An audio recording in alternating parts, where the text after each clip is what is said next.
Lies, all damn lies. So let's talk about it. You got a team, here's a word to the wise. You want to dominate your league? Go to Footballguys. Football, I'm living in a fantasy. Football, got everybody mad at me. Football, cause every game I had to win. Football, I gotta be a champion. Football, I'm living in a fantasy.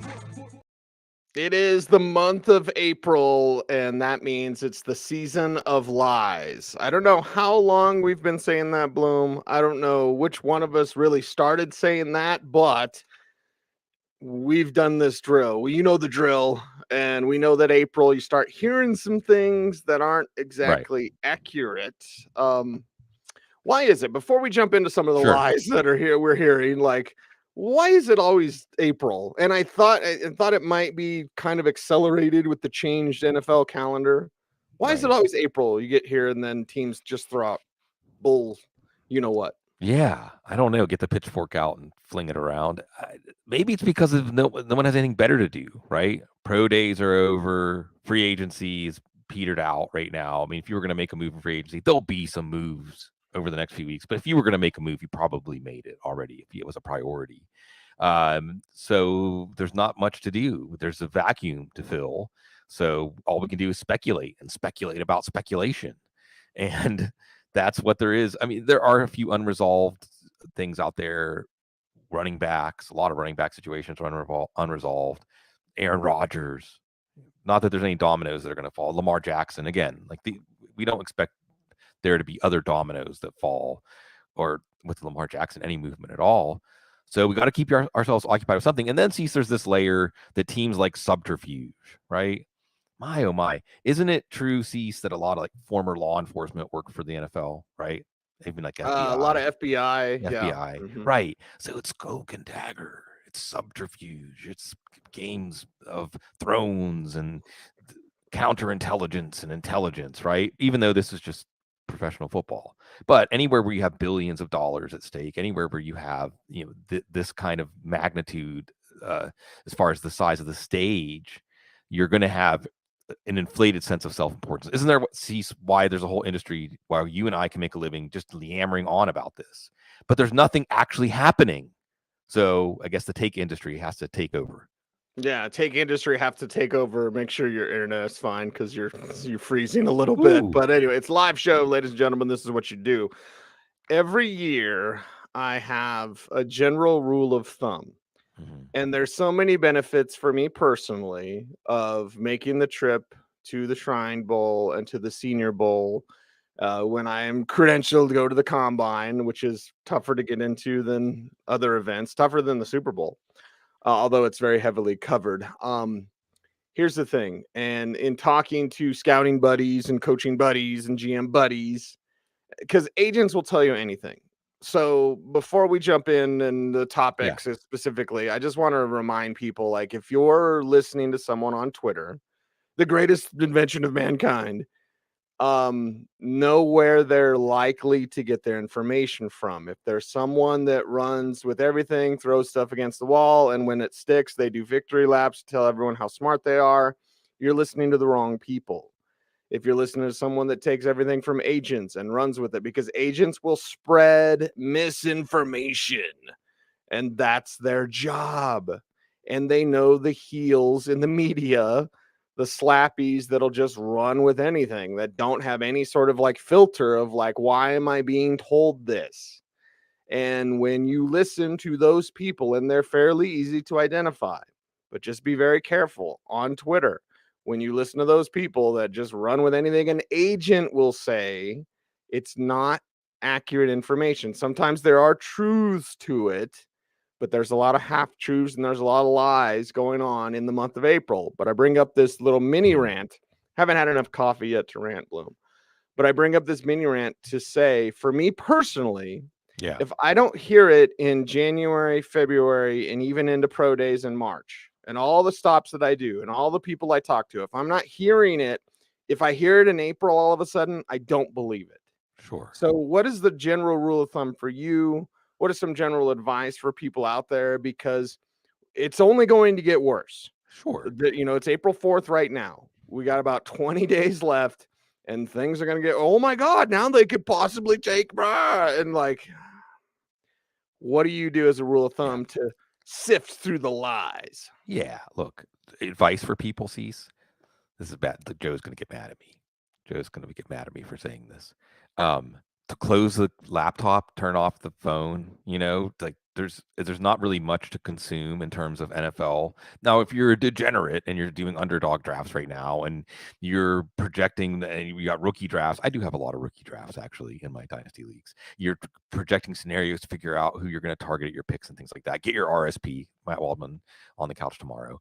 But really, see the speculation and the speculation about the speculation. It's best to just turn it all off. It almost would be best at this point to just be on NFL news blackout. I mean, I'm going on vacation next week for a week. I'm going to basically be on NFL news blackout because there's not going to be real news. And the other part, Cease, is just to go along with what you're saying. In some ways, you're participating in, can I say ugly? An ugly part of the NFL news cycle. Cease gets ugly as we get closer to the draft because absolutely you can influence Laramie Tunsil, right? You can influence draft stock by what information gets, and it doesn't have to be welcome to the year 2023. It doesn't have to be true. And you can even couch it if you want to be all mealy mouth about it as speculate, sources say, or what if. Anonymous Scout is about ready to come out. It's like Groundhog's Day, right? Like how many weeks until the draft? Where's Anonymous Scout at? Because we're about ready to hear some of those stupid stories. Yeah. And, don't get me wrong. Reality is stupid sometimes. So sometimes a stupid story can be true. Okay. Yeah. But at the same time, paying attention to these things, and like you say, Cease, it's going to throw you off the scent, and it's an ugly part of the cycle where the information economy is used to influence world events. And it's the classic things we're always trying to do. We're detectives. Oh, which team leaked this? Which team is trying to get this player to fall to them? And Cease, it's so vague that sometimes you just get references to things like there's talk about Justin Fields' work ethic, but no one wants to get specific. No one will put their name on it, right? Think about that. It's messed up. We're really going down the rabbit hole. We haven't talked about any actual real football things. Isn't that on brand for this show, though? There's no real football news to talk about, so we're going to criticize and examine the whole football media ecological system and how it affects the players in it. Like in what other thing can you just make references to references? It's like politics and campaigns or something where, like you said, spreading misinformation is the job. It actually is in the job description. And then Cease, you circle all the way back around. And what do we find? The best organizations, the teams that we think other teams should emulate, don't participate in this at all. Their names don't come up in this at all. They don't come up at all. And now I'm triggered because you mentioned Justin Fields, and I've said it before. I've had people who are friends of Dan Orlovsky reach out to me and be like, "Hey, stop saying that about Dan." I'm not the one who ran with the Fields thing. Dan Orlovsky was stupid for doing that. Okay, and I'd say it to his face, whatever. It doesn't matter. Yeah, like you can't take that information about that quarterback and then run with it when all you had to do. You know what I did when I heard that? I reached out to his teammates. I reached out to his coaches, and you know what they said? Dude's great. Because especially when they used, here's the thing, they use for other players, you mentioned Tunsil, teams will use any sort of drugs. Like, well, I don't know. I mean, we're getting God blessed sleep schedule stuff now. Yeah. We're worried about Lamar Jackson's sleep schedule. So you get that. Okay. And think of the undertones here, Bloom. Because there are many undertones in the NFL. We're going to say the quiet part out loud. And with Justin Fields, what was floated out there, and if there were teams, and I've always questioned whether or not the Broncos were one of those teams that listened. But if you were a team that listened to that, he uses his epilepsy as a way to get out of practice. You are an awful person. Because someone, and I've never found out who it was, and I've asked, someone was spreading that lie about Justin Fields, and it 100% did impact his draft stock. 100%. And then when cretins on ESPN just run with it automatically. Again, that's another thing, the problem with society. It's my get off my lawn rant. I wasn't able to thatch my lawn yesterday, Bloom, and put the seed down before the snow. So I'm a little upset today. But anyway, Right. When you have to be first, and I know people that have worked for the 4-letter network that are like, yeah, they told me to just kind of run with anything. That's awful. When you're dealing with young men's lives and livelihoods and futures that can be impacted by basically rumors or, again, bull, you know what. Look, this is great. I mean, see, in some ways, unwittingly, we have just turned the Audible into one of those shows that we say is on the list of shows we're going to do.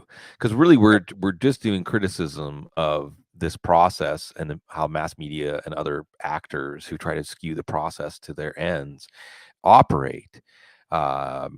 You say undertones. Everything has undertones. Everything has undertones, right? Like every event and the actors and how the event plays out fits into a larger system or a larger picture, i.e. the United States in the year 2023 and how quote unquote business is done in the United States.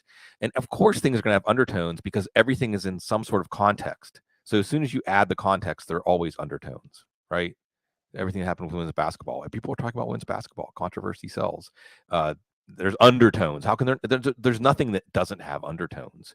And as it is in the larger world, see, this is how bad it is, right? Is that you don't even have to report something. You can just say that some people are saying this thing. You're not saying it's true. You're not saying who's saying it. All you're saying is that someone said something to me. But then, like you said, Cease, that gets put in the record as something that you have to grapple with now. Is that true? Is that not true? What does it mean? And even Cease, when we share it off back channel with each other and say, can you believe this ridiculous BS, sorry, Joe, that somebody said? We're in some ways participating in it, right? We're keeping the thought alive. It's spreading through the internet that exists before the internet, i.e. our brains. And the best thing we can do, as it is in the larger world, as we see these things happen, when we talk about, just about anything of importance that happens in our world today, what actually happened? Whose side do you believe? How does it fit into some pre-existing story? The best thing to do is turn it off or tune out and try the best you can to find the strand of what's actually real in the world, what's left of what's real in the world. But at the same time, somewhere in there, like someone said in the chat room about the Eagles won't let Cam Jurgens fall past them in the second round. And sure enough, they didn't, which is a great pick, by the way. And he's going to start for them. And every team should strive to restock the interior offensive line the way the Eagles does. Every year. Look at the offensive lines we saw in the Super Bowl. By the way, we're going to talk about something that puts me in a good mood. Look offensive at the center line play that we saw in the Super Bowl. My God. Yeah, offensive line play. So we circle all the way back around. Well, so what do we do then? What do we do? Well, we like to make some good talk about the NFL, and we like to gather with people who like that. And it's great that so many people have turned out. And there are some real things to talk about. Of course, it's all very stimulating. We're positive, even though the NFL and the mass media and the way these things interact can make you sometimes feel negative. Sometimes. But we're going to point at the machine and we're going to laugh.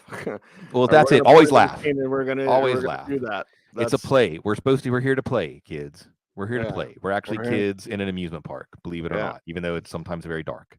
So let's grow and let's learn and let's talk about some football. The Will Levis stuff is interesting to me. He doesn't grade as a first-round pick for me. Now, that's my personal opinion. Maybe he's the greatest quarterback of all time, and I'm totally wrong. I can fully admit that. But Will Levis does not grade as a first-round quarterback, in my opinion. So when you hear the reports and the buzz and the rumors, now he is working out for the Colts, right? Yeah. So there's some truth there. And this is where, okay, you gotta be a critical thinker. Speaking of messages or undertones, Bloom, like everyone, please be a critical thinker. Don't just listen to what they tell you. Be a critical thinker. With Will Levis, even though his film may not be as impressive to some, myself included. Everyone get their rookie scouting portfolio, by the way. RSP, baby. Matt Waldman coming up tomorrow on the couch. How likely is it in your eyes that he will be a top 10 pick? Not the Colts necessarily, because the Colts are one of the ones working him out. But, we've seen this before. I got some Anthony Richardson stuff and just a little bit too, but like the Will Levis thing. Oh my God. And and everyone hypes it up the quarterbacks. We got 2 really outstanding quarterbacks in this draft class. Will Levis is not one of those. Yeah, it's so hard to say, Cease, when we start to put it down. And I always talk about this when we talk draft this time of year, that we have to separate between 2 very different conversations. One is what should happen, or objectively our player evaluations. Like you say, Cease, you evaluate him, he's not a first round pick for you. But then there's this other conversation is what's actually going to happen. And in that conversation, we have to simulate the psychology of NFL organizations. Boy, we're deep in the weeds when we do that. But the reality is 32 organizations. There's a variety of psychologies, and there's a lot of things that we can't really account for. Like, it only takes one. It only takes one. That's part of this Lamar Jackson story. It only takes one, the one being Deshaun Watson. And that one sets the market in the draft. Also, that one sets the market in the sense that when the team has the scales tipped to say, yes, we're ready to use this pick on this player, they determine the draft capital, draft stock of that player, which is why, by the way, all the models, and I love that everyone continues to work like data science, but when you do models, especially models that include draft capital, you're not reflecting some consensus in the NFL of what a player was worth. You're reflecting what the team that had the highest basically valuation of that team, of that player, is saying that player's worth, right? So Will Levis could be a top 10 pick, Cease. Of course Will Levis could be. If you're asking me the question, can he be a top 10? Of course he can be a top 10 pick, because it's quarterback, because quarterback evaluation and what quarterback evaluation is based on the flavor of the moment and what teams are willing to spend on a quarterback. Also, Cease, we see these wild swings. Now, last year was interesting. Last year was a correction where we didn't see any team irrationally take a quarterback. You almost wonder if the Steelers hadn't taken Kenny Pickett. Well, we have had 0 first-round quarterbacks. I would guess so, yes. Probably, it's been a while. It's been a long time since that happened. So maybe the teams are slowing down on getting too worked up. But if you evaluate Will Levis and you say all the tools are there, and you get into excuse making, and hey, sometimes we look back and excuse making was the right call, right, Cease? I mean, sometimes when people say this player is really good, but everything around him was crap, so you just can't see that. And in fact, that he was as good as he was is a sign of how good he is, not a sign that he's limited, right? As opposed to like a Baker Mayfield where everything just comes easy for them, right? So you could look at Will Levis and say, well, his offensive line was bad, and he still showed competitive toughness and tools, and we can make something out of him. And then you almost have to take him in the top 10, maybe even move up into the top 10 to take him, because if you see that, then you can't assume nobody else sees that. And teams are quarterback desperate. So there's almost nothing you could say, Cease, that they wouldn't do or go overboard when you have a prospect that, like Levis looks like a quarterback, right, Cease? He looks like, oh yeah. But here's the advance in that conversation. Cease, now when we say looks like a quarterback at this time of year, we're not talking about Carson Palmer, right? We're not talking about 6'6" statuesque pocket passer who hangs in when the bullets are flying and uses their rocket arm to deliver the pass. We're talking about athleticism. We're talking about play outside of structure. Thanks, Matt Waldman. We're talking about improvisation. We're talking about plays that tilt the field because of what quarterbacks can do outside of that pocket passer structure. So that is progress, but just because of that, a couple of years ago with Zach Wilson, looks like Patrick Mahomes. Pick out a couple of plays, he looks like Patrick Mahomes. So the looks like is advancing, but the psychology of just taking somebody high because they look like that hasn't advanced. Looks more like Patrick Stewart. You're more Picard or Kirk? Are you a Picard or a Kirk guy? Well, because I'm old, I should be a Kirk guy, right? Yeah. Captain Kirk loved everybody, baby. He's ahead of all of us. Loved of his times. Yeah, I just love you. I love everybody. Yeah. Spread it around, baby. Love holds the universe together, right? I will say this, being the old guy, I have to get out of the mindset, especially now with the transfer portal, of transferring. One thing that sticks in my craw, besides the film on Will Levis, which again is not great. It's not great. Honestly, watch it. When I consider, and this was the same thing, and please forgive me, Bloom, because I always forget. It was Tyler Palko, right? That why Joe Flacco left Pitt. Right. It was Palko. Right. I would say Tyler Thigpen. It wasn't Thigpen. It was Palko. Who was a lefty. One of those Tylers was a lefty, right? Was a Palko a lefty? Palko? Anyway. When Joe Flacco left and went to Delaware and tore it up for the Blue Hens and then was a jerk to us at the Senior Bowl, like, okay, and I've never really liked Joe Flacco because of that, and there may or may not be pictures of me with a Wacko for Flacco t-shirt. I was forced to wear that, ladies and gentlemen. Lost a bet. But when you transfer because of Sean Clifford, like, who can't play? Who can't play? What? Like, huh? Yeah. Like, again, I'm gonna have to get over that because the transfer portal, it's like everything's on, baby. It's just like Right. everything's on. Like, so that mindset will change, but there was still an old mindset of like, you're gonna stay, you're gonna beat that guy out. And when it's Sean Clifford, because at least Palco had a cup of coffee in the league, right? Clifford might get a camp invite, maybe sticks around on a practice squad, maybe. The Broncos have had a Zoom call with him because he's Taysom.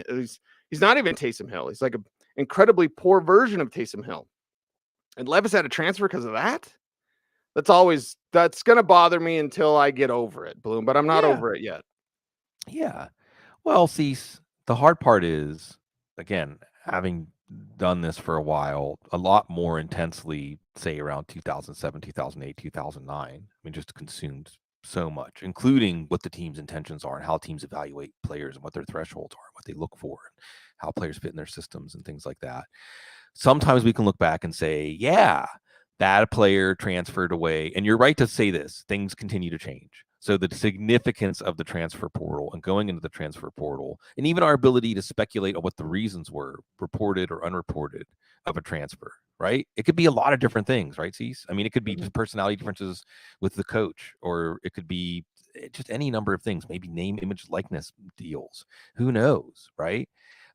Maybe promises that are made or promises that are broken. Who knows? And that makes it difficult to project it with some sort of probative value in the future. Now we can look back and say that was a bad sign, but we can also probably see, if we did our homework, we could probably sit here and do a list of like 10 players who transferred a quarterback, and the player that they transferred that played ahead of them ended up amounting to nothing, and they amounted to more, at least, than that player, if not surprised everybody, because sometimes even if it is an inferior player, if the coaching staff, if the program is committed to that player, Drew Henson, Tom Brady, but Tom Brady you got to didn't transfer leave to Southeast Louisiana. Yeah, but it was a different time. It was a different time in terms of the transfer portal. Like you said, Cease, you have to kind of relearn or rewire for yourself what the significance of it is. And so I think, look, again, when we get to this stuff, it's like the weather. I think growing up as a kid, they said 30 variables. Who knows how many it is now? There's so many variables that determine the outcome of a player's pro career. And some of them are in view, and some of them we hear about through those back channels. And some of them are, it's unknown until the player's out in the pros, to the player themselves even. The player themselves can't read Matt Walden's The Great Emotional Divide. That's one of the quintessential pieces of understanding exactly what's happening in the draft process and why we shouldn't, A, be critical of players that fail too harshly, and B, think we know why players fail. Like Trent Richardson is the perfect example of this. There's nothing on Trent Richardson's tape that showed you he was going to fail. Okay, if you're doing a victory lap because, I knew it. He failed because he was a knucklehead, because he wasn't dependable as far as doing his work and being committed to the team. That's why he failed. So, I mean, even Aaron Curry, remember that? Can't miss, right? But when you cross over that divide, especially if you're a high draft pick, especially if it comes with expectations, nobody can know how psychologically, spiritually, emotionally you're going to go through that, and whether it's going to make you stronger and you're going to grow or you're going to shrink. So, I think, Cease, the best thing you can do during this period is learn, like read your RSP, right? Read the Football Guys Rookie Guide, learn, process, digest, but to project certainty or to think what's going to happen. The players themselves don't know what's going to happen right now. And like we're talking about, that part of the take industry, I think the best thing we can do is just not feed it, not consume it. That's the power we have in this ecosystem, is to choose what we consume. Scott McLuhan told me years ago, the physical is easy to see. And Brandon brings it up in the chat room, like Levis, the strong arm, he can run a little bit. Like, yeah, everyone sees that. And as Brandon says, like, maybe you just shouldn't force it. When you're thinking of like, that's the Josh Allen, like that's like the thing. He does what you do. Like, It's so much beyond that, especially at quarterback. Like running back is easy to scout, easier, I should say. It's still not an exact science, everybody. Everyone tries to make it a science. But you mentioned the rookie scouting portfolio. You mentioned Matt Waldman. And there's another thing. I'm going to make a lot of people mad today, Bloom. Go. That's fine. They'll be fine. And I was talking to one of Joel Klatt's buddies last week on a non-football related thing. I'll tell you off air. It's pretty cool. But anyway, and I was just like, tell Joel I think he's the best college football analyst in the world. Also tell him I don't think he's a good draft analyst because it's two different things. And you mentioned Matt Waldman, the rookie scouting portfolio. Like, Matt is so incredible because of his viewpoint on these players as NFL players. I think there is a mistake when, and I could name countless, and even some of our friends, Bloom, that like will get on TV and be like, this is a guy and I'm going to stick it on my guns or whatever. And then the fourth round, the guy's still there that I'm graded as a top 20 pick, because being a college football, seeing it from the lens of a college football fan or a college football analyst is different than seeing it from an NFL analyst's viewpoint. And when multiple scouts, you know what I heard? I didn't share this story on the Shrine Bowl game. Do you know what I heard when I was sitting down? When I was, and I always go amongst the scouts. If I'm at the Senior Bowl, talk to me at the barbecue joint. I don't want to sound like a jerk or an aloha, but guess what? I'm kind of an aloha. Like, if I see you, okay, baby, hey, whoa. Like, hey, barbecue, go talk to me then. When I'm at football, I'm there for work. Okay. I'm not there to play grab ass. I'm not there to tell Dick Cheney jokes. I'm there to work. So when I'm amongst the NFL types, and in the Shrine Bowl, you can still intermingle. The Senior Bowl, we're a little bit more segregated now by design. But anyway, do you know what I heard? Do you know what I heard? This is the best advertisement that you could ever get for the rookie scouting portfolio. Okay. Yeah.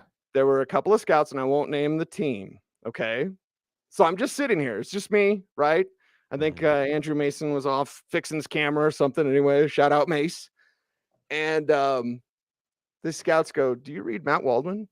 And they start going on and on about how great Matt is. And I'm just sitting there grinning. I called Matt. I told him, I was like, dude, you won't believe it. You won't believe it. And he's just like, he just started laughing, because he's so humble. He's so dedicated. He's so committed. But that's the thing. Like, you have to look at it from the lens of the physical stuff we all can see. So when I hear people go on and on and on about the physical, oh my God, and we have to a certain point. Okay. I cannot tell you Bijan Robinson is the greatest running back we've seen in 10 years without telling you about his vision and his footwork and his yards after contact. Like, yes, you will talk about physical. You will bring those things up. But it's so much beyond that. And it's looking for the skills that will translate to the pros. That's the difference. And college football is almost a different game. So college football analysts are not draft analysts, or they're not as good as they could be as draft analysts. They know college football, right? Like I told Joel Klatt's buddy, like, tell him he's the greatest. He is the best college football analyst, hands down. Being a draft analyst is a different skill set. Yeah. I mean, you can start to make the separations. It's going to be nice to have Matt Waldman on the couch, and that doesn't surprise me at all. Matt Waldman, I mean, if you heard that a team was using Matt Waldman's work, or even better, we would never know. I hesitate, Cease, to even speculate like this, right? Because NFL teams should be having Matt Waldman as a consultant, but at the same time, I don't want to speculate about that, because just my mere speculation might affect his ability to be, because of that subterfuge, right? Gosh, Cease, how many people do you know that do work for NFL teams but can't acknowledge it or talk about it, can never, ever mention it, or they won't get to work work for the NFL anymore. That's how the NFL works. That's how the NFL works. It's strange that way, right? Like you say, Cease, overhearing scouts, like for the folks, and it's good. We're lucky. This has been an interesting show, to say the least. We're lucky because our audience self-curates, and if you don't like the way we yammer on about football, but so many people have said so many very kind things to me about the significance of our show. And we're very fortunate, Cease, because I think that your attitude, your just do it attitude, and the timing we had, we really didn't do anything that hundreds of thousands or millions of other people were doing, talking about football the way we talk about football. We just put microphones in front of our face and record it and put it out there at a time that was a new thing to do that, to do what you did, but just broadcast it. And so we're lucky that this audience is a self-curating audience, because you're interested in thinking about football and talking about football in a different way than the way it's talked about in mass media, and still to this day is talked about in mass media. And they still try to mimic or copy what they think people want, because it's interesting the way that social media has democratized media. And now sometimes what filters up to the surface is something more reflective of what people actually care about, or the way people actually think about it, and not some way that's dictated to us, or some projection of some mythical average every person that doesn't actually exist, you know. But you can think about the draft analysis, and Matt Waldman and folks, I think, get your RSP, because it's not about the specific evaluations of this year's players. Matt also gives you the framework, the analytical framework that he's constantly revising and updating, because he's that meticulous, and that he has that high standards of his own work. And you too can understand this framework and how to apply it. And the way I like to think of it, Cease, is like the physical traits are like the race car. And we can say this race car can go this fast, or have this turning radius and things like that. Okay. I like that. But what we're really trying to isolate in draft analysis isn't the traits, because like you said, that's the easy part. That's the measurable part. That's the part that combine is kind of about. And that's certainly the part that I shouldn't even say that, because on tape, you're seeing physical traits married to instincts. You're seeing physical traits married to mental processing. So never do you, very, very rarely can you say what you're observing on tape is the isolated physical trait, is how fast the race car can go, or it's handling and things like that. But what we're really trying to isolate is the driver, the decision maker, the homunculus, the little person inside of the vehicle, right? Because you can think about like Iron Man and like whoever that villain was. See, I should never go into the comic books, where you have like a robo exoskeleton that's like this massive military weaponized version of a body that you're in the center of, like, controlling. But that's kind of like, that little person is what we want to try to watch for when we're watching college tape in an NFL draft projection, right? That's what we're really trying to see, is like, when given these stimulus, what are you going to do? And I think Matt Waldman does an excellent job trying to isolate that. And obviously quarterback is the most important position, where the processor affects so many things. And, we can get this deep into this kind of discussion, the meta discussion of how do you even attack analyzing someone's college football play for the outcome of the program, wins and losses, versus analyzing their college football play for what kind of pro you can project them to be.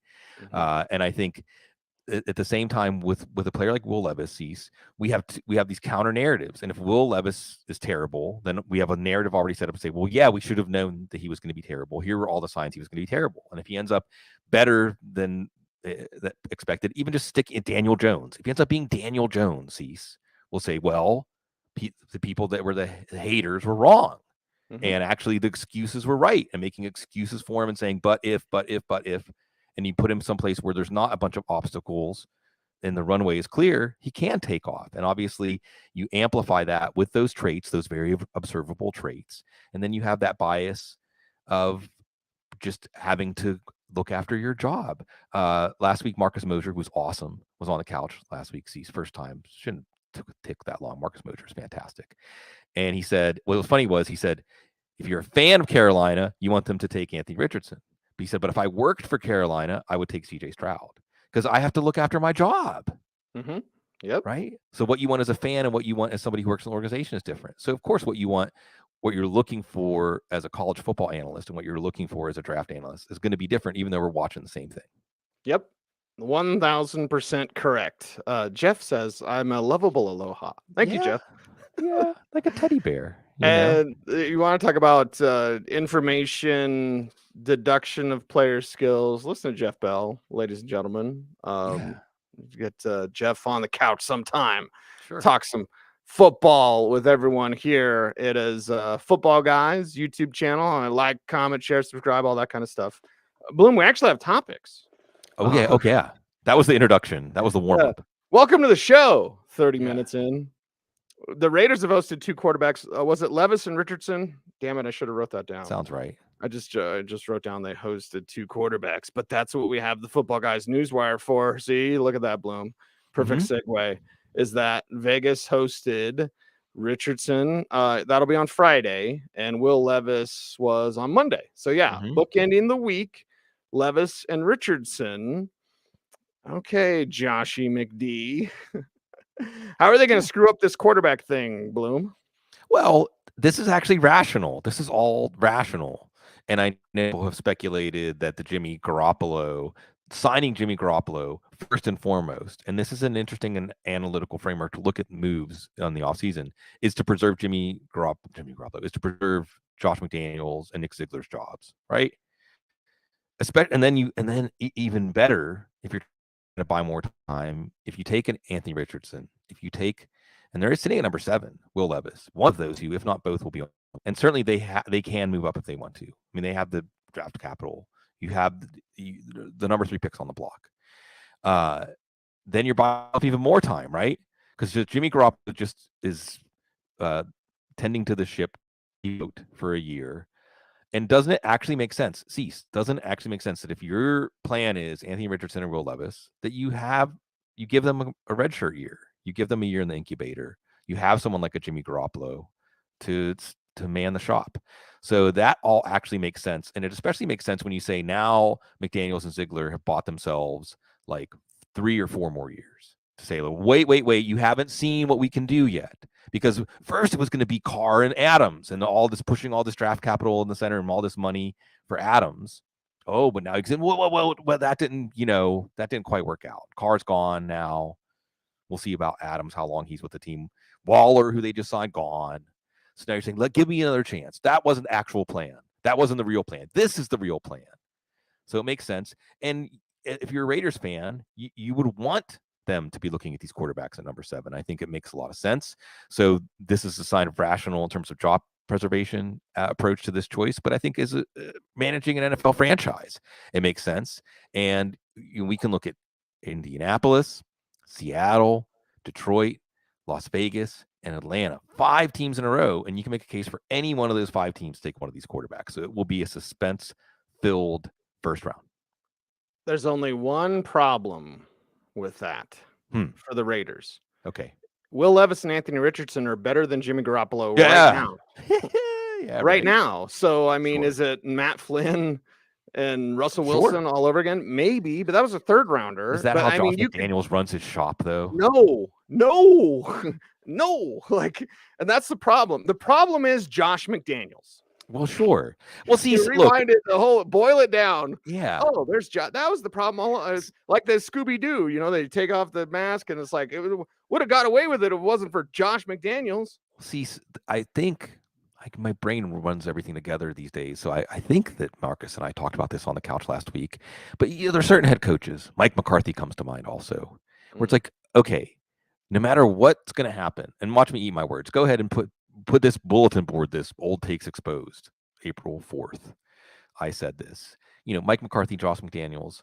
See, I don't know how much longer they're going to be head coaches of the teams that they're on. But I can tell you this much. I'm going to go against everything I said and say I'm going to project something with certainty in the future, right? I mean, that's what we do. We're take manufacturers. I can tell you this much. Neither one's going to win a Super Bowl with Vegas and Dallas. And it'd be a bad breakup.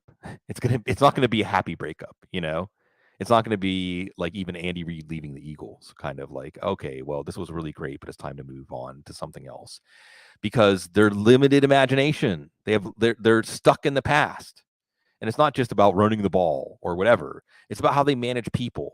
Anything that leaks out, and again, we're circling back to the meta football media takes. But when you hear, was it again Tyler Columbus? I think it was that was about Josh McDaniels, right? Yeah. Tyler does not like Josh at all. Well, and it means something when you alienate a player that much that they're that hell bent on making sure that people know about you. There's a whole bunch of, I don't want to say fraud, Cease, but there's a whole bunch of stuff in the NFL that is out of view of even the most avid fan who's the smartest consumer, the critical thinker. There's stuff out of view that would even make them go, really? No, really. That's actually what's happening. That's why when we hear something absurd, teams are going to drop a player because of his sleep schedule or whatever. Well, some teams do stuff like that. So that's not that, that's something someone made up. No, there's a lot of stuff about the NFL that you would say someone's making. No, they're not making that up. No, they're not making that up. So it's hard to sort between what's real and what's not at this time. But I know this, Josh McDaniels, like you said, Cease, that's the problem. We know how this is going to end. We know it will end. And that's what, maybe what we're actually coming around to. Maybe the real take here, Cease, if you spell out the first letters of everything he said, is if you're a fan of Levis, you're a fan of Richardson, root for them to not end up on the Raiders. Eat your Ovaltine. What? Yeah. This one makes a little bit more sense to me. Monte highlighting it. Hendon Hooker is visiting Tennessee and New Orleans. And we've heard some different things about both of those quarterback situations in their current incarnations. But Hooker's the type of player, like, that's a redshirt year. That's a needed redshirt year for health. But the upside is there with first-round film. Yeah, well, and these are teams now. I don't want to say that it's more rational if you're Tennessee because they need quarterbacks. I know Derek Carr is maybe a little more of an answer than Jimmy Garoppolo, but not that much more of an answer. And Ryan Tannehill's in his last year with the team. I think that's pretty clear. So they need to be looking at made it this long. Well, yeah, it's hard to say. It's hard to say. I mean, remember, Tennessee fired their GM in season. That doesn't happen. How many times did teams fire their GM during the season? Like that's something. There's something to that story. All we can speculate there is Mike Vrabel is the king. Mike Vrabel is the emperor of that organization. And so who knows about Tennessee? Because Vrabel, while effective at installing what he wants to do, also might be like to some extent limited imagination. Reminds me of Bill Cowher. Cowher finally won one because the refs fixed it against Seattle, right? Anyway, look, these teams, again, it's rational if you're Tennessee. Now, there's some talk that Tennessee, I can't remember who it was that put it out there, that Tennessee might be a team to move up to number 3. Okay. All right. That I can see that. New Orleans doesn't have the draft capital to do it. And so you're looking at Hooker. And Cease, I think Hooker's another one that's eye of the beholder, right? If Hooker ends up being a success, we'll say, well, we should not ever. Do we really care about age with quarter? I know we can go back to like Brandon Whedon or Chris Weinke, but do we really care about age for quarterback prospects? Do we really care about age in a position where players play into their mid-30s and stay like reasonably? Again, it's a processor-based position more than it's a physical-based position. So I don't really care about Hendon Hooker's age. I think the ACL tear only marginally affects his draft stock. I think that anybody who's being intellectually honest says there's enough there to be interested in the second round, right? The second round. I mean, look at the quarterbacks who've gone in the second round of the draft. That's one of the things I like to point out this time of year, Cease, is the threshold. If you want to see how much the NFL understands that the quarterback is worth a lot more than other positions, it isn't just how they push them to the top of the board in the first round. In the second round, you take players you expect to start, right? You take a player in the second round, you expect him to be starting by year 3 of his rookie contract, right? I mean, just you missed on the pick if they don't. And you'll take some of the quarterbacks that have gone in the second round, see Drew Lock in the second round, and third round, my, oh my, if a quarterback, if you might take a quarterback in the third round that is the equivalent in other positions of like undrafted free agents, as far as their chances of actually sticking on a roster and doing something. That's why Brock Purdy, taking him out of the hat was so magnificent for the 49ers organization. So absolutely New Orleans and Tennessee should be looking at Hendon Hooker. And Cease, I think after Jalen Hurts, come on, let's talk about undertones or the way everyone wants to follow and look for the next. But in terms of Jalen Hurts, we can say the next is just the overlooked quarterback. It doesn't have to be based on any specific trait or narrative, part of the narrative. It's just that there's the overlooked quarterback. Hendon Hooker could be that overlooked quarterback, Cease, but he could be the 5th quarterback in the first round. Yeah, because if you're New Orleans, you got that nice pick from Sean Payton. Like, right. You get a 5th-year option for a guy that needs a red shirt for medical reasons. Like, okay, yeah, I like it. Makes sense. It's just science. It is the Audible. We're going over some news and notes. Got a few minutes left in today's show. We certainly appreciate everyone for watching. We got some more quarterback news and quarterback competition in Tampa. That shouldn't be a surprise. But then the whole, like, is Belichick mad at Mac Jones thing? Right. Speaking of quarterbacks, speaking of first round, speaking of, overstretching your picks, like, okay, are they just as good with Bailey Zappe? There might be some that say they're better. That's what we're going to find out. Well, it's been an interesting offseason with respect to Mac Jones and the Patriots and Bill Belichick and the offense, because you're hearing so much, and this makes an Ouroboros, like the snake that eats its tail, right? Because one of the things Tom Curran, and he's third some names. How long has Tom Curran been covering the Patriots? Oh, a long time. A long, right? So, it's kind of like when John McClane says something about the Texans. It's meaningful. It's meaningful if they're saying it. It might not mean just unquestionably consume what they're saying as truth, but it's especially here's where the Ouroboros comes in. One of the reasons that Belichick is unhappy is because Mac Jones sought outside help, right? He went outside the family. Never go outside the family. Don't do that. Never talk to someone outside the family about problems. You talk about your problems in the family with other people in the family, right? You got problems. Look, we all knew the Matt Patricia Joe Judge thing was a joke. It actually did end up being a joke. Okay, from all outside indications, it was as bad as we thought when we heard that that's what they were doing. So this is the family has some dissension among the ranks, right? The family has some problems, Cease. But us outside the family knowing about it, even via Tom Curran, is also an interesting sign about what's going on. Anyway, from where the rubber meets the road and what we care about, Bill O'Brien's there. Bill O'Brien and Mac Jones were around the same building for a couple of months. And isn't it interesting, too, that the word was Mac Jones was excited, even though they were just kind of in the same building for a couple of months, the overlap. He was excited because it's someone that he knows. That doesn't sound good. Agitated was a word that Tom Curran used. It was about Mac Jones' behavior on the field. I mean, it's I'm thinking, sorry, Joe. I'm thinking of like Rick James, the milk's gone sour. It's just like it's sour. The milk's gone bad. It's gone bad. It's gone bad. So if you have to assume that. Now, does that mean Bailey Zappe's good or Bailey Zappe's going to be good? Probably not necessarily, but can he do an impression of Brock Purdy in so much that he'll earnestly take the system onto the field and execute the best he can within the limitations physically that dropped him down to where he fell in the draft? Sure. So I think we have a genuine quarterback competition. See, you were hearing just a week ago, some players in the Patriots locker room preferred Zappe and some preferred Jones last year. That we even are hearing that about the Patriots is notable. The Patriots are one of those organizations like Omerta, like you don't talk about what happens. What's going to make you, I've said this on a show in the last couple of months, the thing that will make you end up in the doghouse for New England quicker than anything else is talking to the media or otherwise talking outside of the circle of the team. That's just verboten. You just don't do that. So it's bad times. My man Eric Stoner Cease popped up and said, is Belichick going to, love you, Eric, is Belichick going to pass Don Shula? Is he? Is he going to make it? Is this whole thing running out of gas? You going to get enough wins to do it? It's bad, but there will be a genuine quarterback competition. I think even if Bill O'Brien brings some credibility to this offense, they just, Nelson Aguilar's gone, Johnny Smith's gone. They admitted failure on those. Hunter Henry wasn't exactly a smashing success, right?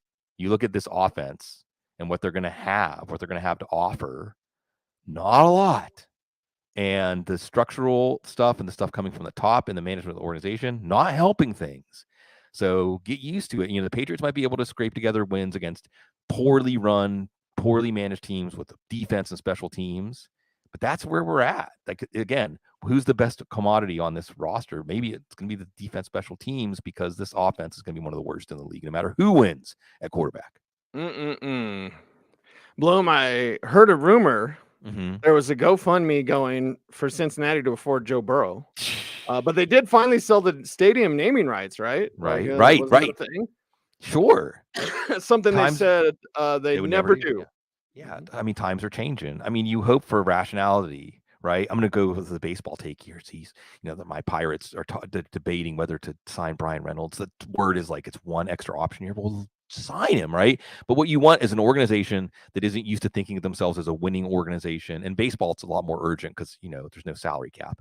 But you want a team to think of themselves like a winning organization and invest in the team like a winning organization.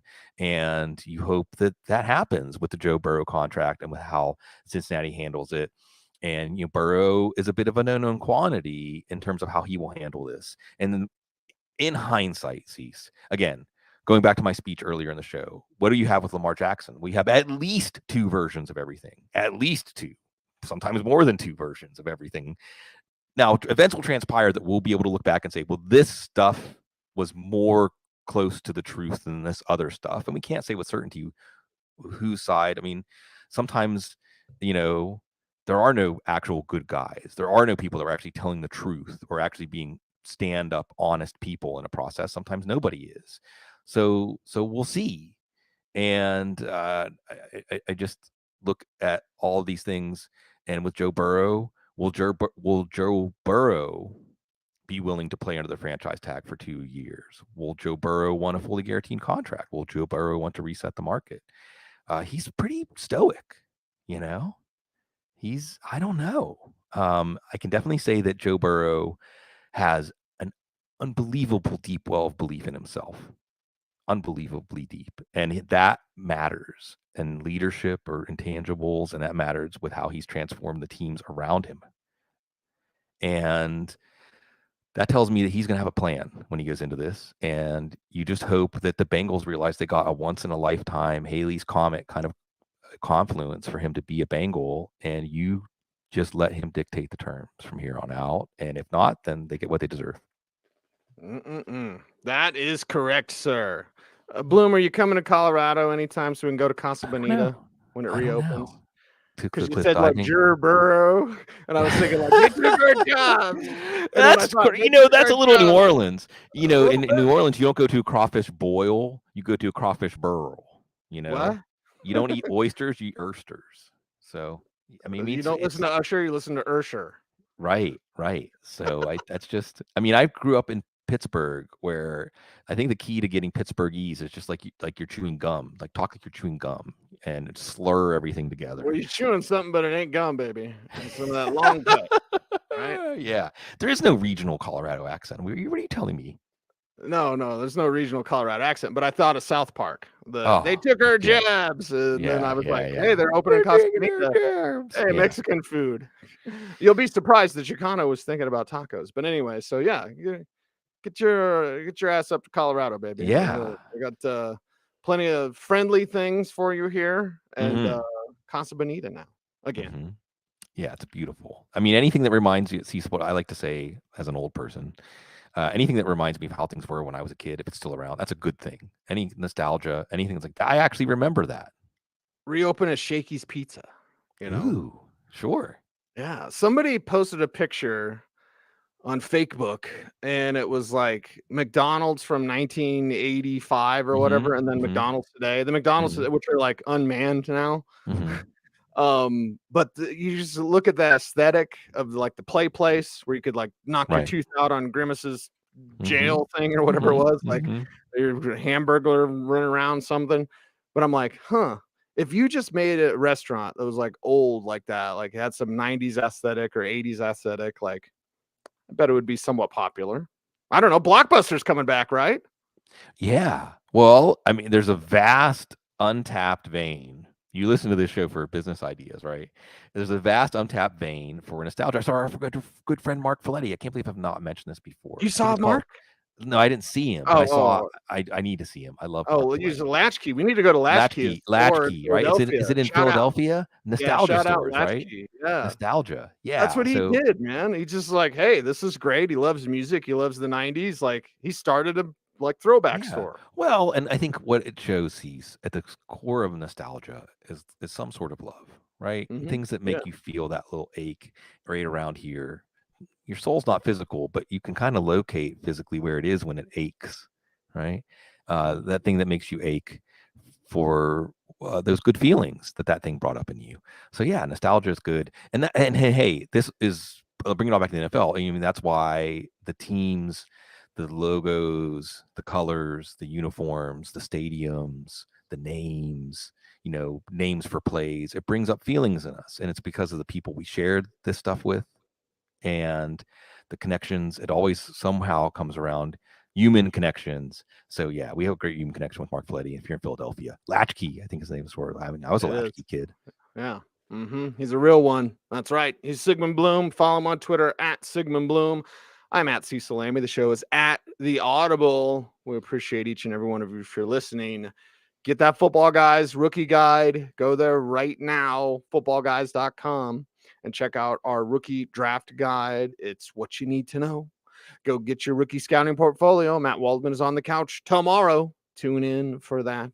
Again, he's Sigmund. I'm Cecil. We are the Audible. Until next time, be safe, be kind, know that you are appreciated. Stay tuned. And as always, stay frosty.